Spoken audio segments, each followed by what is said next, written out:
ሰላም ጤና ይስጥልኝ። ዊሊ ፍሮም ዊሊ ኢትዮጵያ። ከኛ ጋራ ወደ አውሮፓ ጉዞ ለማድረግ የምትጠይቁን በርካታ ሰዎች አላችሁ። እንግዲህ እንደተለመደው ከአለፈው ጁላይ 1 ጀምሮ ወደ የትኛውም የአውሮፓ 27ቱም የሸንገን ግዛቶች ጉዞ ማድረግ የሚፈልግ ሰው ፓስፖርቱ ለ45 ቀናት በኤምባሲ እንደሚያዝ የታወቀ ነው። እንደዚሁም ደግሞ ከዚህ ቀደም ይሰጥ የነበረው የመልቲፕል ኤንትሪ ታይፕ ለኢትዮጵያውያን ፓስፖርት በሙሉ እንዲታገድ መደረጉ የታወቀ ነው።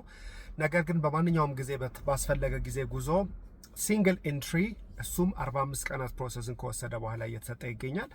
ስለዚህ እንደ ዊሊ ቱር ኤንድ ትራቭል በርካታ ክላይንቶቻችን እንግዲህ ከኛ ጋር ትራቭል ለማድረግ የምትመጡ ትልቁ ችግርና ቻሌንጅ የሆነባችሁ ነገር ለተለያየ ስራዎች ወደ ቻይና፣ ዱባይ፣ ቱርክ፣ ሌሎችም ሀገራቶች የምትወጡ ሰዎች ፓስፖርታችሁ እየተያዘባችሁ ጉዞ ማድረግን ትቸገሩ ነበር። ነገር ግን አሁን ኤምባሲዎቹ የተስተካከለ የምትሄዱበትን ሪያሊስቲክ ፐርፐዝ እያቀረብን ፓስፖርት እንደሚመለስልን ያሳውቀውናል። ስለዚህ 34ኛና 35ኛ ዙር ኦልሬዲ ፉሊ ቡክድ፣ ምንም ቦታ አይኖረንም ከይቅርታ ጋር። ነገር ግን ለቀጣዩ ክረምት ለ36ኛና 37ኛ ቱር ምዝገባዎችን ጀምረናል።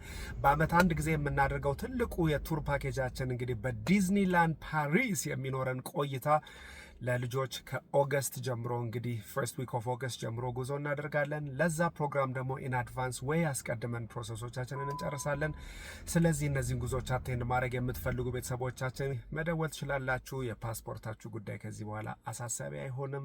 እንደተለመደው ጉዞአችን በአማረ መልክ በፓሪስ፣ በብራስልስ፣ በጀርመኒ፣ በሆላንድ ዓለምን በምንዞርባቸው ጉዞዎች እንግዲህ ፓኬጃችን ይቀጥላል። ሌዲስ ኤንድ ጀንትልመን እንደተለመደው ደውሉልን፣ ቦታ ሲይዙ።